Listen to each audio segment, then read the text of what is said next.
House Republicans held a meeting this week to address the rise of violent crime in the city of Chicago. The hearing saw a GOP-led House Judiciary Committee and members hear from victims of violent crimes, as well as former law enforcement officers. Crime has been on the rise in Chicago for the past 4 years, and you can see the numbers, they don't lie. Many criticizing Chicago leaders for their handling of crime in the city and the fact that they say it's gotten worse. Several people spoke out about their concerns over a new law that eliminates cash bail, but it still lets judges decide if a person is a danger to the community and should be held behind bars. But it's been controversial. My next guest took part in this week's hearing, retired lieutenant with the Chicago Police Department, John Garrido. Sir, thank you for being with us. I saw a number of portions of yesterday's hearing, and there was a lot of finger pointing, unfortunately. There have been criticisms that it was political theater. You were there. Did you hear anything that will have an impact on making Chicago safer? Real solutions? So, unfortunately, politics ruins everything, right? We're actually having a hearing about taking politics out of law enforcement, but it took politics to get it there. So the hope is that we're able to get out there for people to understand and know that by influencing law enforcement with politics, the decisions that are made are not necessarily always beneficial to the community and for public safety. So, for example, the no cash bail that you brought up, our foot chase policy that hampers officers and doesn't let them go after criminals when they need to be.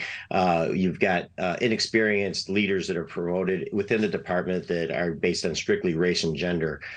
Kim Foxx raised the threshold for felony theft from $500 to $1,000. So if you steal something less than $1,000, you're not going to get charged with a felony. And this is just scratching the surface of so many different things, of statutes and policies that have been put in place that have completely restricted and tied the hands of law enforcement. And you see the numbers, they don't lie. I came on in 1991, and we had 900 murders that year, and that was the trend at that time. But with the right leaders in place and the right policies in place, we were able to get it down to almost 400 murders by 2012. Well, since 2016, we've been on a trajectory now going in the other direction, and I think last year we had over 700 murders. So the numbers are clear, and it shows that the policies and the people that are put in place to run the department aren't working. Yeah, and we can all agree one murder is too many in a city that you and I both love. There has been a culture shift within Chicago PD. Since you were there, what have you noticed about morale among officers who put their own lives on the line every day to keep us safe? It's rock bottom. It's almost become a toxic work environment, and some of it can be seen in our police suicide rate. Nationwide, law enforcement is 30% above the national average. Here in Chicago, it's 60% above the national average. 7 officers took their lives last year.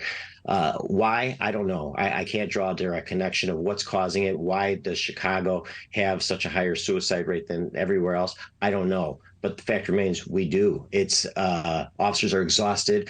Last year, canceled days off were through the roof. We were doing scarecrow policing, which just puts officers in place with lights on to try to scare people away. But it's exhausting these officers, and it's having a significant impact. Right, and they're taking their own lives, and many others are leaving the force. Final question for you, Lieutenant. Offenders, juveniles, are more emboldened. I heard you say this during the hearing, have become more violent and brazen. Can you elaborate on some examples that you've seen and how that has shifted? It goes on. It's a lack of accountability. We've got the vast majority of our carjackers now are under 18 years old. 4 were just arrested last week, age ranged from 12 to 16 years old. They have no problem upping with a pistol and shooting at when they're doing catalytic converter thieves. When they're doing catalytic converter thefts, they actually shoot at residents when they come out to confront them. They're becoming more violent, and I think the only thing I can think of is just a lack of accountability. You see the images of everybody running around downtown, and 12 or 13 people get locked up for that weekend when they were going crazy, jumping on buses and on squad cars. But if you go back to during the Bulls riots, we were locking up 1,100 to 1,500 people when we had these incidents. So there's definitely been a shift in how we deal with them, and I think that's made them more brazen and bold. Yeah. Acting with impunity. Well, let's hope that this at least begins the conversation that leads to solutions. It's a start, although Democrats were not there. Retired Lieutenant John Garrido, thank you for your time.